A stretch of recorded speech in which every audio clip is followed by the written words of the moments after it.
Assalamualaikum warahmatullahi wabarakatuh. Perkenalkan, nama saya Pernisa Putri dari Prodi Sarjana Terapan Keperawatan dan Nurse Tingkat 1B dengan NIM P05120321052.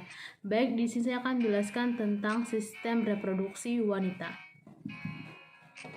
Sistem reproduksi wanita terdiri dari alat genitalia eksterna dan alat genitalia interna. Yang pertama, alat genitalia eksterna, yang merupakan organ atau alat kelamin yang tampak dari luar. Terdiri dari 6, yaitu mons veneris, labia mayora, labia minora, clitoris, vestibulum, introitus vagina, dan glandula Bartolini. Mons veneris merupakan jaringan lemak yang menonjol di atas pubis, yang tempat tumbuhnya rambut-rambut saat pubertas. Labia mayora. Labia mayora ini juga terisi jaringan lemak yang berasal dari mons veneris lonjong dan mengecil ke bawah. Labia mayora ini pada umumnya panjangnya yaitu 2-10 cm ke bawah dan ke belakang bertemu dengan membentuk frenulum. Selanjutnya, klitoris. Klitoris merupakan suatu tunggul yang erektil tertutup oleh protium klitoridis, banyak saraf, dan pada darah analog dengan penis laki-laki. Vestibulum.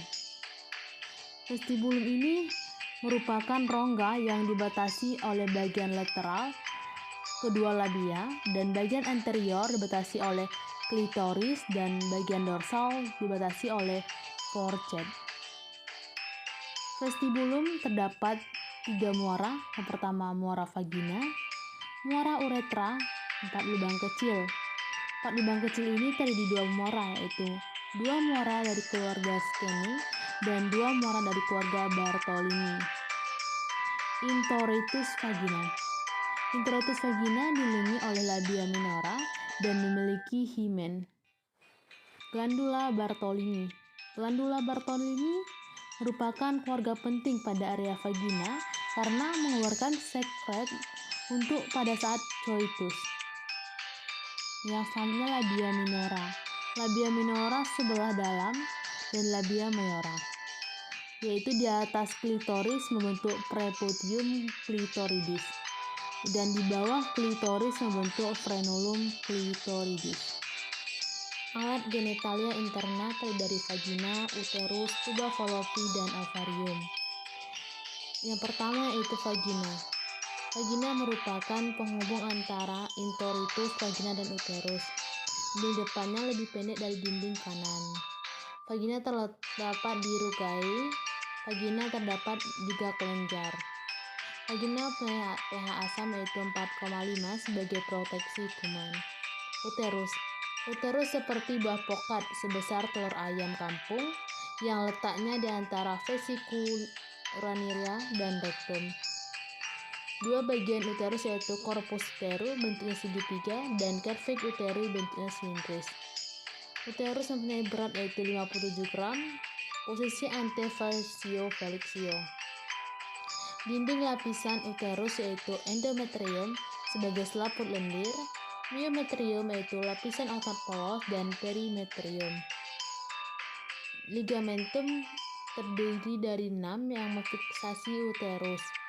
Di antaranya yaitu ligamen cardinale, ligamen sacro-uterinum, ligamen rotundum, ligamen latum, dan ligamen infundibulo dan ligamen ovari proprium. Tuba fallopi. Tuba fallopi mulai dari cornu uteri, kaki ke lateral.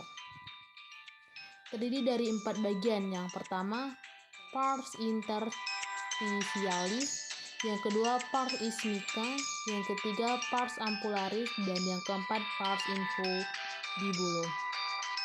Tuba fallopi yaitu fibrae untuk menangkap ovum.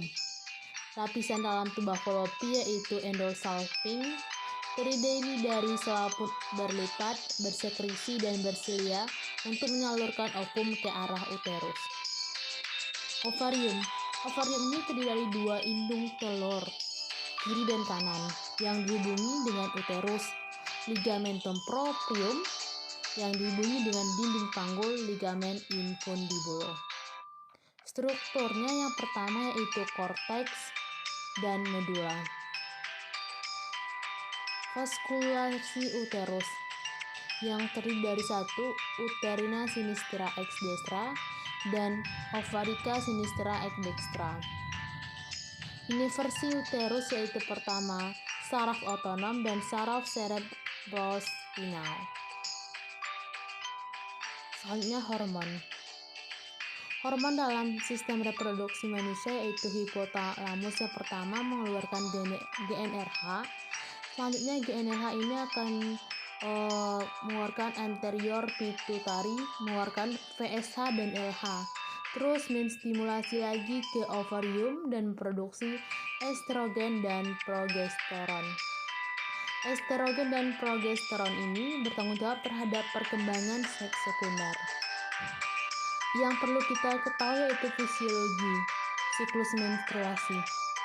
Siklus menstruasi ini merupakan perubahan reguler pada lapisan uterus yang menyebabkan pengeluaran darah yang terjadi hampir setiap bulan. Yang kedua, menarche atau masa haid pertama. Yang ketiga, menopause. Menopause ini akhir dari siklus menstruasi akibat dari penuaan ovarium. Siklus reproduksi wanita yang pertama siklus ovarium, siklus endometrium atau menstruasi, siklus miometrium, dan siklus gonadotropin. Itulah hasil penjelasan tentang sistem reproduksi pada wanita. Sekian, terima kasih. Wassalamualaikum warahmatullahi wabarakatuh.